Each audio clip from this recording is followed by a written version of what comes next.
ان کو صرف 4 سے 5 دن عمل ہوتا ہے۔ ماہواری کا سر پاک کرنے کے بعد آگے پیچھے عمل نہیں ہو سکتا، آگے پیچھے عمل نہیں ہو سکتا۔ جب عورت کو ماہواری آتی ہے، ٹھیک ہے، ماہواری آ گئی، رحم کا منہ کھل گیا، ماہواری 3 دن کسی کو آتی، کسی کو 5 دن آتی ہے، کسی کو 6 دن آتی ہے، ٹھیک ہے، کسی کو صرف 1 دن آتی ہے۔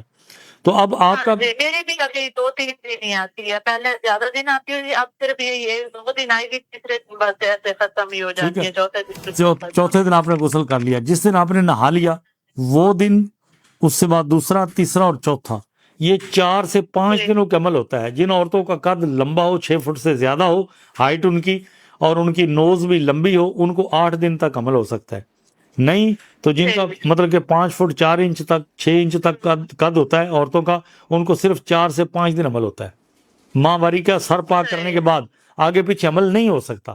جی دوستو، آپ نے یہ ویڈیو دیکھی ہے، اور اس میں حکیم حافظ عبدالرزاق صاحب یہ کہہ رہے ہیں کہ عورت جب ماہواری سے فارغ ہوتی ہے، اس کے بعد پہلے دن سے لے کر چوتھے 5ویں دن تک ہی حمل ٹھہر سکتا ہے، اس کے بعد حمل نہیں ٹھہر سکتا۔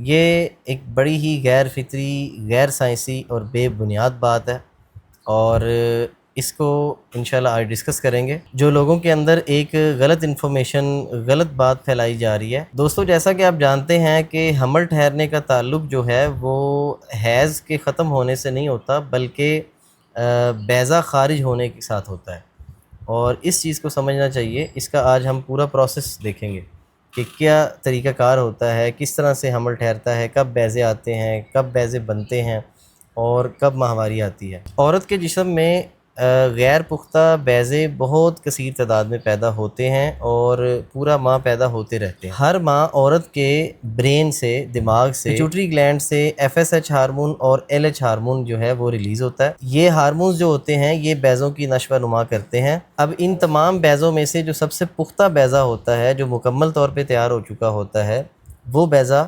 ریلیز ہوتا ہے۔ عام طور پہ ہر مہینے صرف ایک بیضہ خارج ہوتا ہے، اور اس پورے عمل کو اوویلیوشن کہتے ہیں۔ اب اس میں ہوتا یہ ہے کہ ایک صحت مند عورت کا جو ماہواری کا سائیکل ہوتا ہے وہ تقریباً 28 دن کا ہوتا ہے، لیکن ہر عورت میں مختلف ہوتا ہے، مزاج کے اعتبار سے، صحت کے اعتبار سے، وزن کے اعتبار سے، اور اس کے بعد ہارمونز کی کمی بیشی کے اعتبار سے یہ کم یا زیادہ ہو سکتا ہے۔ تو یعنی یہ 21 سے 35 دن تک کا ایک ڈیوریشن بنتا ہے۔ اب سائیکل کا جو پہلا دن ہوتا ہے وہی ماہواری کا پہلا دن شمار کیا جاتا ہے، اور ماہواری کے جو عام طور پہ دن ہوتے ہیں وہ 3 سے لے کر 7 دن تک تقریباً ہوتے ہیں۔ ہر عورت میں اس کا مختلف ڈیوریشن ہوتا ہے۔ اب ماہواری کے بعد کیا ہوتا ہے کہ جسم اگلے بیضے تیار کرنا شروع کرتا ہے، اور اس میں اکثر خواتین کو اوویلیوشن جو ہوتی ہے وہ اس ماہواری کے سائیکل کے مڈ میں ہوتی ہے، یعنی یہ تقریباً اگلی ماہواری آنے کے 12 سے 16 دن کے درمیان ہوتی ہے اوویلیوشن۔ یعنی اس کا اگر 28 دن کے حساب سے اندازہ لگایا جائے تو 14ویں دن تقریباً اوویلیوشن ہوتی ہے۔ اب عورت کا جو بیضہ ہوتا ہے وہ 24 گھنٹے تک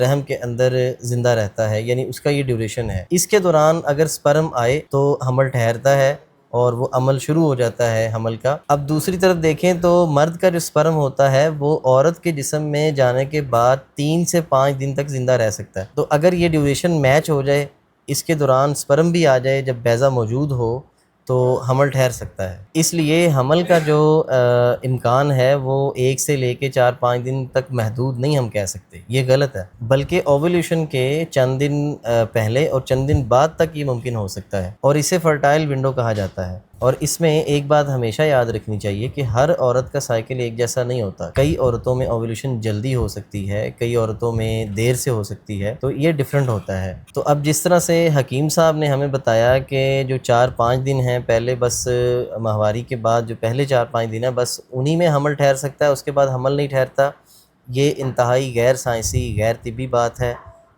خود ساختہ بات ہے، اس کے پیچھے کوئی دلیل نہیں ہے ان کے پاس، اور غلط بات ہے۔ تو دوستو، جس طرح کہ ہم نے فیس بک پر ایک پوسٹ بھی چلائی تھی کہ کیوں نہ جو لوگ سوشل میڈیا کے اوپر غلط باتیں کرتے ہیں، غلط انفارمیشن پھیلاتے ہیں، ان پر بات ہونی چاہیے یا نہیں ہونی چاہیے، تو بہت سارے لوگوں نے ہمیں موٹیویٹ کیا، بہت سارے لوگوں نے ہمیں یہ کہا کہ بالکل اس کے اوپر بات ہونی چاہیے، اور کچھ لوگوں نے اس کو منفی رنگ بھی دیا، خیر ان کی بہت کم تعداد تھی۔ تو اس لیے یہ سلسلہ ہم نے شروع کیا ہے. جتنی بھی غلط انفارمیشن، غیر سائنسی، غیر طبی اور بالکل غیر فطری بے بنیاد باتیں سوشل میڈیا کے اوپر پھیلائی جاتی ہیں، صحت کے حوالے سے ہے یا بیماریوں کے حوالے سے، ادویات کے حوالے سے، صحت کے حوالے سے، کوئی بھی ایسا عنوان جو چھیڑتا ہے بندہ جس کے پیچھے کوئی دلیل نہیں ہوتی اس کے پاس، اس کے اوپر ہم ضرور بات کریں گے انشاءاللہ. ہمارا جو مقصد ہے وہ کسی کو ذاتی طور پر ٹارگٹ کرنا نہیں ہے. کوئی حکیم ہو، کوئی ڈاکٹر ہو، ایک پلیٹ فارم ہے مطلب ابن طبیب، تو ہم چاہتے ہیں کہ اس پلیٹ فارم سے لوگوں کو درست بات تو پتہ چلتی ہی ہے، لیکن غلط باتوں کی بھی نشاندہی کر کے ہم لوگوں تک پہنچائیں کہ یہ بات غلط ہے اور یہ صحیح ہے. حکیم دانش ضیاء کو اجازت دیں، انشاءاللہ اگلی ویڈیو میں ایک نئے عنوان کے ساتھ حاضر ہوں گے.